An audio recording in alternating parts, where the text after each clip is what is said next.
இன்றைக்கி நாம் நெத்தலி மீன் கருவாடு ஃப்ரை பண்ணுறது எப்படின்னு பார்க்கலாம். அதுக்கு நெத்தலி மீன் கருவாடை 3-4 தடவை நல்லா கழுவி எடுத்துக்கணும். இப்போது ஒரு சட்டியில் எண்ணெய் ஊற்றி கடுகு பொரிஞ்சதும் காஞ்ச மிளகாய் கருவேப்பிலை எல்லாம் போட்டுட்டு கொஞ்சம் மஞ்சப்பொடி அந்த எண்ணெயிலே மஞ்சப்பொடி வத்தல் பொடி தேவையான அளவு உப்பு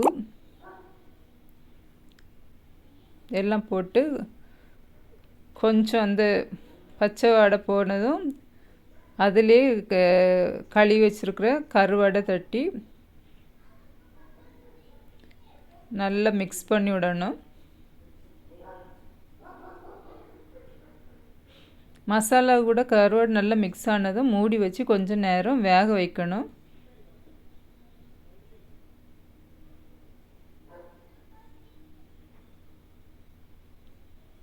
ஒரு 5 நிமிஷம் கழிஞ்சதும் இந்த மூடியை எடுத்துட்டு நல்லா கிண்டி கொஞ்ச நேரம் கூட சட்டியிலே நல்லா வேக வைக்கணும்.